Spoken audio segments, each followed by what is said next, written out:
Best prime ever. Best prime ever. Best prime ever. Heavy. A great year of toy hunting.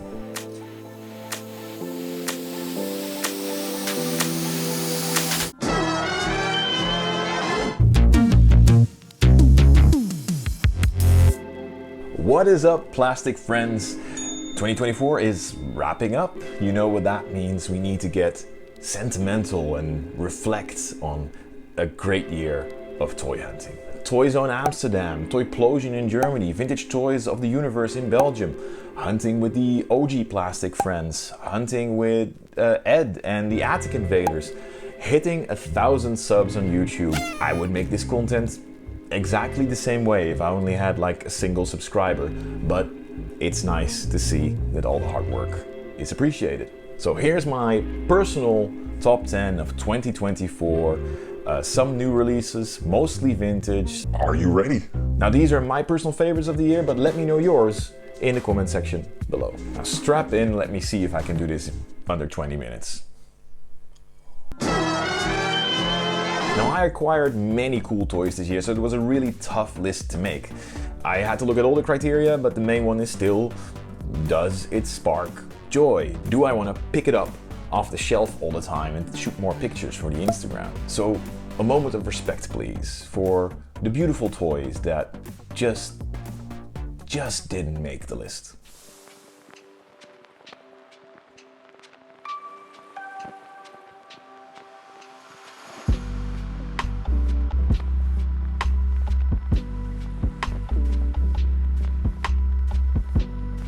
Don't judge me.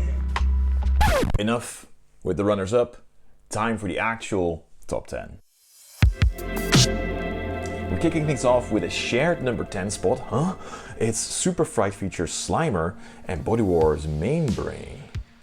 So I just couldn't do it. It just felt wrong kicking one of these off of the top 10 list. I'm immediately breaking the format of my own show, but this is my own show, damn it. I'm over 40 collecting kids' toys on YouTube. I can do whatever I want. Call me Vince Clortho because at number 10A, here is 1998 Kenner Toys, the real Ghostbusters Super Fright Features Slimer. Now this one was on the list for a while because A, I think this is the best looking Slimer toy in the original Ghostbusters line, and B, I passed this guy in a shop in London back in 2011. He was only £25, which even then was an absolute steal. And of course these days he goes for way more. For me, nothing stings quite like passing on a really good deal. And then it becomes a fire under my butt to find this toy again. It's a pattern, it's a problem. I need to work on that. What you see here is the blue Proton Pack version that's a little bit more desired. They did a red wand blue Proton Pack combo, but also a red Proton Pack blue wand combo. But I think this traditional look looks the best. Slimer is just this joyous, colorful bundle of plastic, and that action feature, it just doesn't get old. So growing up, Wesley, aka Toybuster, and I had a great system. He would focus on Ghostbusters and He-Man, and I would focus on Transformers, and that's how we avoided doubles in our toy-obsessed playtime. And it was a great system until it collapsed due to Turtle Mania in the 90s. So while I didn't have many Ghostbuster toys growing up, I do have massive nostalgia for this toy line. So I was looking for the perfect plastic talisman to represent my appreciation for the Kenner Ghostbusters toy line.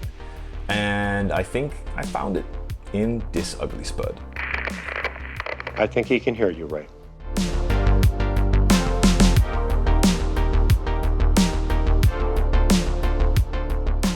Now I don't always need some sappy, sentimental, nostalgic story to start collecting something. Sometimes a toy's design or the creative choices or the sculpting is enough to hook me. So at number 10B, it's 1994 Toy Max Body Wars Main Brain.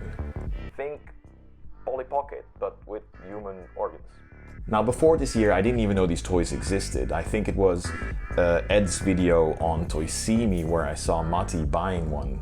And I don't know, it sparked something in my medulla oblongata and I had to do a quick Google search and find out more. The card art is amazing as well. I've got like a Italian card here, like Guerra dai Virus. There's only 6 of them in a line. There's a heart, there's a skull, there's lungs, an eye, a brain and a stomach.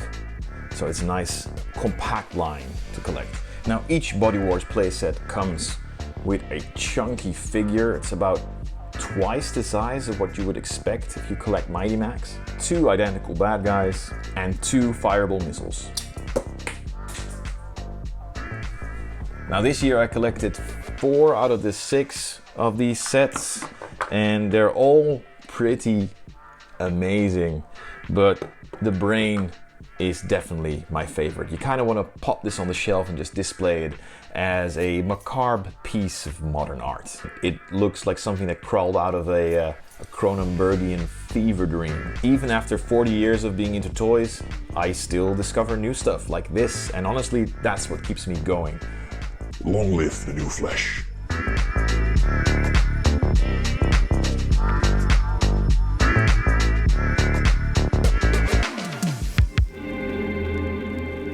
At number 9.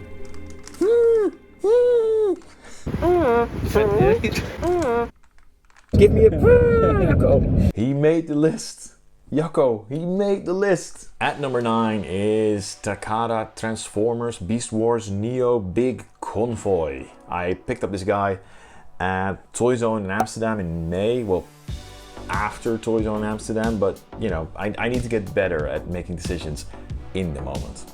It's Optimus Prime with a giant gun who transforms into a woolly mammoth, because yeah, clearly a gorilla wasn't gonna cut it. Watching Beast Wars as a kid, it always kind of bugged me that the Maximals had this Maximals have to turn into mammals rule, because the Predacons, they could turn into venomous insects and spiders and flipping dinosaurs, and the Maximals had to rely on becoming monkeys and mice. I mean, Optimus Prime turning into a gorilla, I guess that was the strongest mammal that they could think of. But for the Beast Wars Neo anime, the Japanese went, hold my biru. Mammoth. I mean, was either this or sperm whale Optimus, so I think they made the right call. And if you thought it looked ridiculous in mammoth mode, whoa, look at it in robot mode. Oh my god. If you think this is over the top, wait till you see the Matrix Buster version of Big Convoy. That one comes with a gun big enough to shoot down the moon. Is he perfect? Nah, no. I mean, the asymmetrical design in the arms took me some getting used to, and the combination of all this weight and ball joints make him a bit of a nightmare to pose. But despite all his quirks, against all the odds, something about this absurd design just clicks for me. Maybe I just got saturated with normal, expected Transformers with predictable transformation and predictable alt modes. And maybe that's why I'm gravitating more to the crazy ones recently, like Mammoth Optimus Prime with a freight train for a gun. Yes, please. How can you not love him, Yako? How can you not love him? Best Prime ever?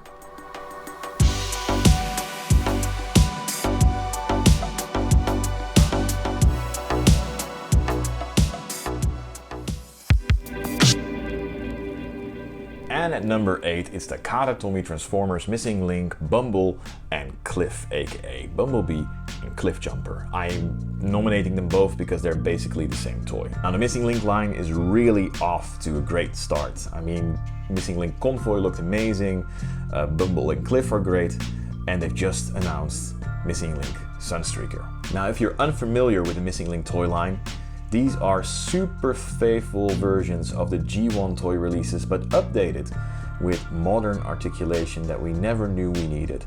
Ankle tilts, hips, elbow joints, head swivels, the works. For the longest time, I thought that the Takara Tomy Masterpiece line was my end game, you know? Because who wouldn't want luxurious, highly detailed versions of their favorite Transformers characters?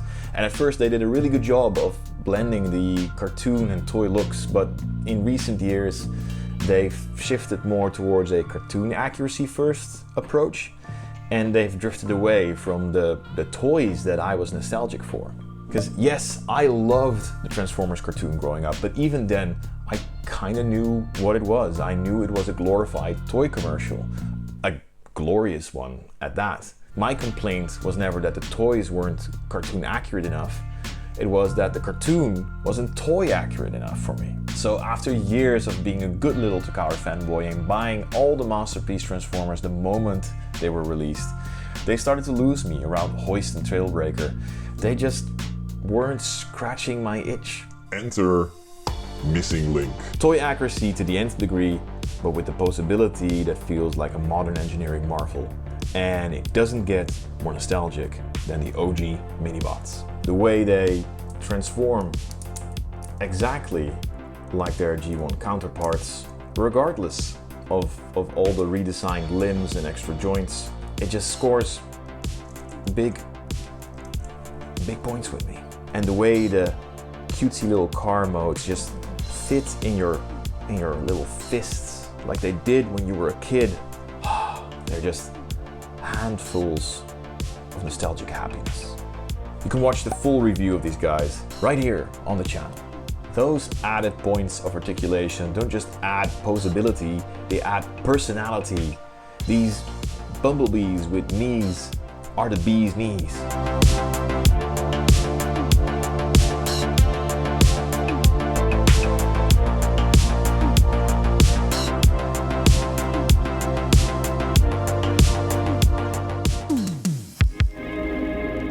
Right on time for the annual top 10, it's the magnificent Studio Series 86 Optimus Prime. And I don't know, maybe this will be the last modern Transformer I'll ever buy, because we're done. We're finished. Prime has peaked. Hasbro has done the truck to robot transformation so many times that I fear that if they attempt to improve on this one more time, they might cause a singularity or something. At first I was shocked that this guy came out at Commander class price point, because he ain't half the mass of last year's Ultra Magnus. But you know, Prime comes with a trailer, and you know, about Prime trailers, they sometimes feel like they're just there to pad out the box. But even the trailer on this guy surprised me. It's solid, it's heavy and thick, it stores all the blast effects parts in secret compartments. It's not thin and flimsy like we got with Earthrise Prime. This trailer feels worthy. It's so evident that Hasbro went the extra mile on this one.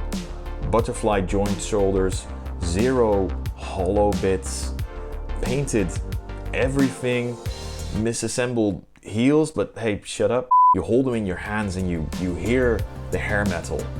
This guy has both the touch and the power. The proportions, the colors, everything's just perfect. It makes the Earthrise one look like a knockoff. It's funny how a new, really good version of a character can instantly put its predecessor to shame, even though it was really well received when it was originally released. But that's the cycle of Primes getting replaced endlessly. Hasbro keeps making them better and we keep buying them, and then they make them better, and then we buy that one too. No matter the cost. It's a never-ending cycle until all are one. I mean, what are we? Are we just suckers? Are we stupid? Yes, I say, dare to be stupid. Best Prime ever?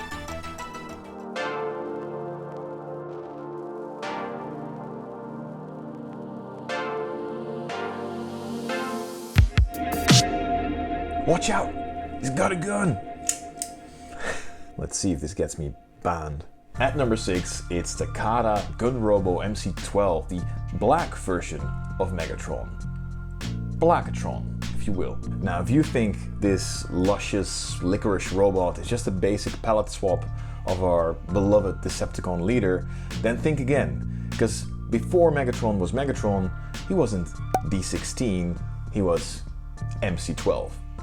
This is a pre-Megatron, a dark premonition of what would become the iconic villain of our beloved Transformers franchise. Hasbro imported the deluxe version of this toy, the chromed out version with the scope and the stock and the long silencer that's supposed to look like the gun from A Man from U.N.C.L.E., a TV show from 1964. They gave him a new name, they wrote him a bio, and boom, Megatron was born. So what I have here is a piece of toy history, a plastic fossil, a retro relic.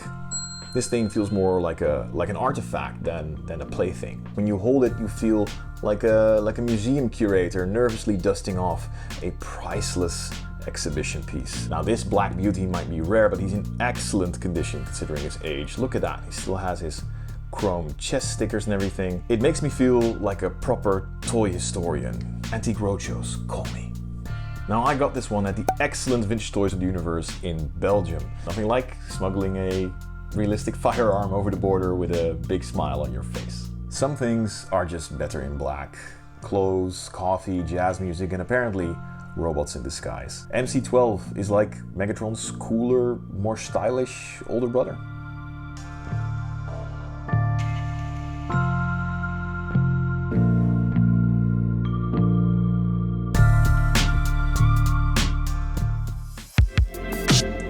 What a time to be alive. It's a G1 Optimus at number 5. This is the Karatomi Transformers Missing Link CO1 Convoy. Now this beauty landed here early in 2024, but I already knew back then it was going to end up on this top 10 list. But nothing could have prepared me for the sheer amount of feels I had when I was unboxing this guy and lifting Convoy out of his styrofoam sarcophagus. The die cast, the chromed plastic, every inch of this guy just feels and looks important. This isn't a toy, this is a monument, a tribute to the golden age of Transformers. Now, as mentioned in my full review of this guy, which you should totally check out, unboxing him, I felt a little bit conflicted, because partly it makes me feel a little bit played, tricked even. It's just so blatantly a case of give them what they know, but slightly tweaked. But I am over it. If I wanted radical innovation, there's other primes for that, but this one is for the OGs. This is the plastic equivalent of spinning hip-hop records on vinyl or buying Nike Air Max 1986s. This is the classic prime, but with ankles. Missing Link has rekindled my love and appreciation for the 1984 first run of Transformers. What a moment in toy history that was. Those weird robot proportions, all those chrome bits glistening in the lights, those mysterious empty seats for Diaclone drivers that we never knew existed. And Missing Link doesn't just bring back all that nostalgia, it somehow enhances it. What a couple of extra points of articulation can do. Now I find myself picking this guy up off the shelf again and again just to admire him. I'm just instantly transported back to being a kid and staring at that box art on the back. You know, the painted one, the one with Optimus Prime with the vents in his face mask. It all looked much more serious and explosive and real than the cartoon did. Why do I have this hobby in the first place? Nostalgia, childhood wish fulfillment. And for those things, it just doesn't get better than a shiny, posable Optimus Prime. Best Prime ever.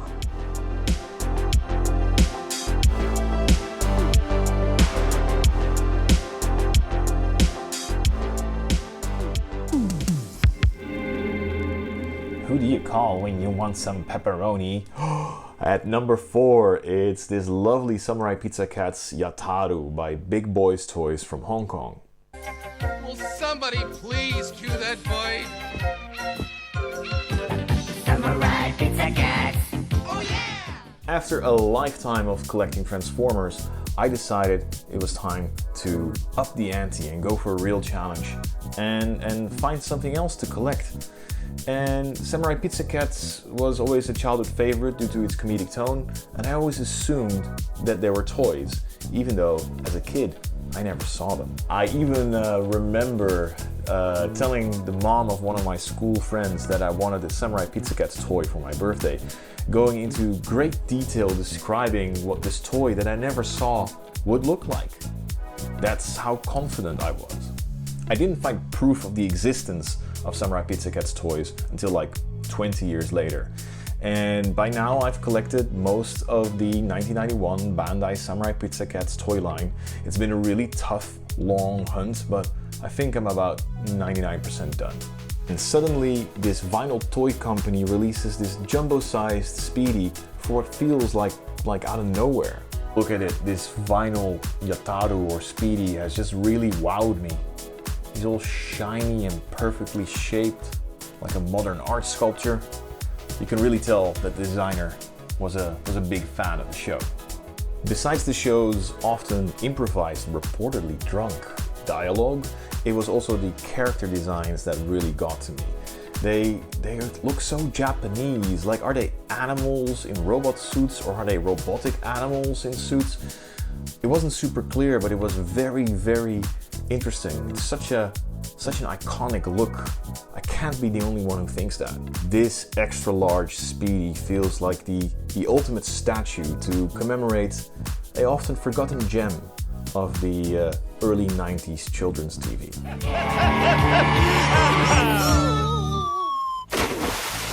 Now they just revealed Polly. I'm sure they're gonna do Guido at some point as well. Am I gonna get them all? I'm gonna need more shelves.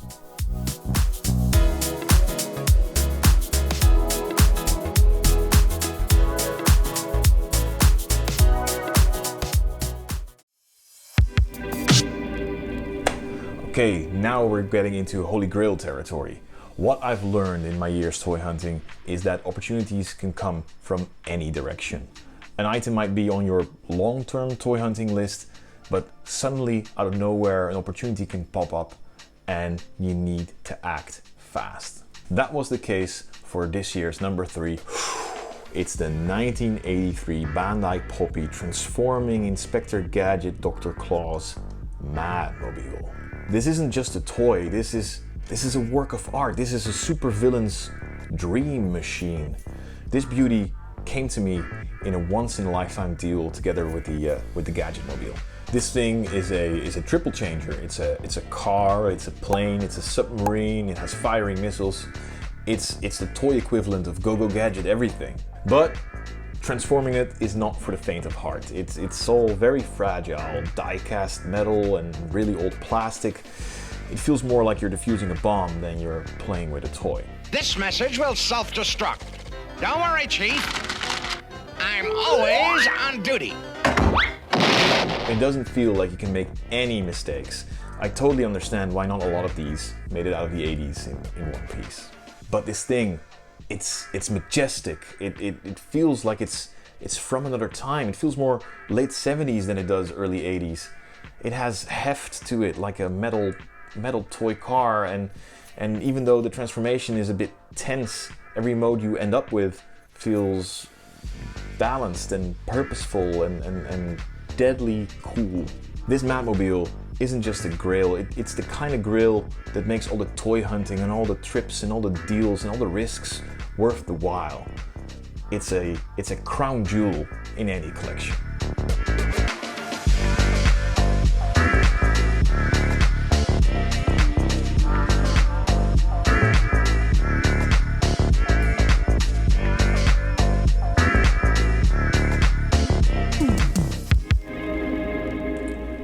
Number 2. Oh Lord, it's Overlord. Now I've picked up this vintage Japanese Overlord at the Bots Only edition of Toy Zone back in February. And I wasn't planning on buying anything big, I was trying to keep my budget in check, but the seller in question was basically throwing this thing at me.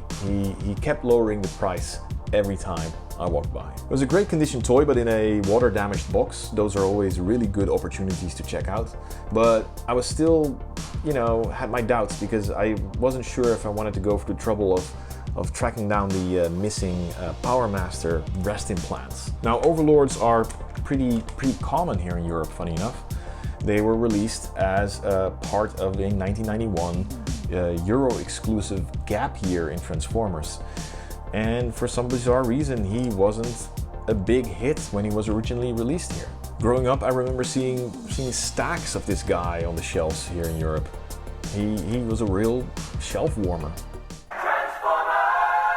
This poor guy never really stood a chance here in 1991.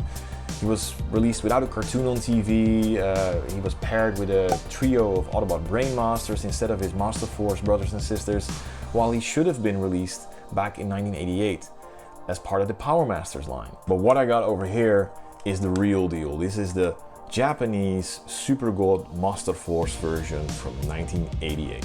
In Europe, his iconic chrome and gold breast implants were downgraded to anonymous Energon figures, while in Japan they were a husband and wife supervillain team called Mega and Giga. Heavy. Overlord isn't just a single toy. He splits apart into a tank and a jet. He combines back into a sprawling base mode. I really missed out not picking up this guy when I was a kid. Imagine the fun I could have had. But what really makes Overlord earn his number 2 spot in the Mint in Mind top 10 is just his massive presence. This is not a toy, this is a tower of Decepticon plastic power. He commands his spot on the shelf. Shelf warmer, no more.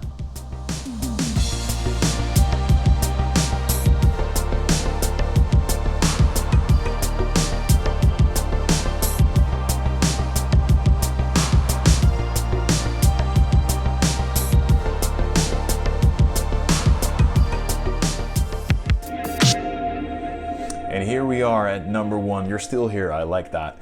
This one's not going to be a surprise if you've been following me on Instagram. It's the 1983 Bandai Poppy transforming Inspector Gadget, Gadget Mobile. And what a journey it has been to get this thing. The journey started back in October at Vintage Toys of the Universe in Belgium, where I bought a different Gadget Mobile that turned out to be full of reproduction parts. That really stung.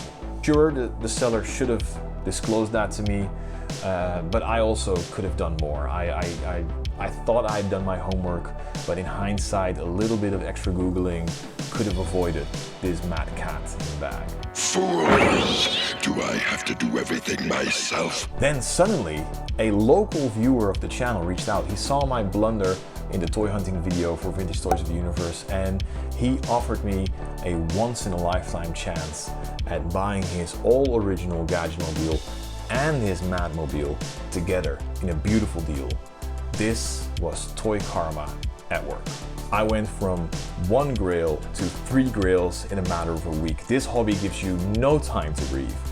Opportunities come fast and unannounced. Look at this beautiful thing. I'm a big fan of this van. There's even a penny and brain Easter egg in the back there.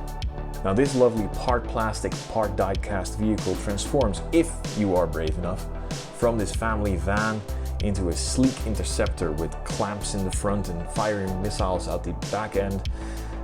It's a work of art. It's in great shape. He's 1 metal pin away from being complete, but I'm working on that. Hey, you're not perfect either, okay? I have such strong nostalgic feelings for that Inspector Gadget cartoon that owning this toy feels like reaching back in time to grab a piece of fuzzy, intangible childhood joy and bring that back into this physical realm. When I picked last year's number 1, the Cadillac Cat's Cadillac, I set myself a challenge. I was going to aim for harder goals this year, harder grails, and I knew the Gadget Mobile was going to be a long-term quest, something I had to really work for. Yet, here I am, 1 year later, holding the real deal. This Gadget Mobile is extra special to me because this feels like the correction, the solution. After getting that really unsatisfying one with all the reproduction parts, this one feels like the band-aid for my bruised toy hunter ego. It's a reminder that in this hobby you have to make hasty decisions, sometimes the wrong ones, but you can always find a way to course correct. There will always be A next time, Gadgets. and sometimes that next time takes years, and sometimes that next time takes a week. Thanks to you, the viewers.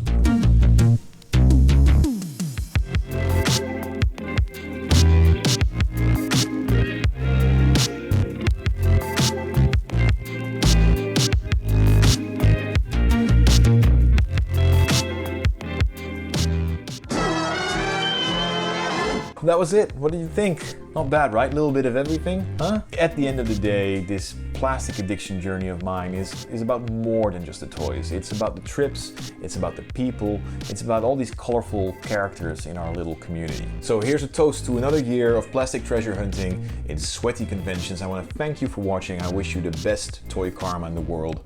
Like, share, and subscribe, and keep it mint in mind.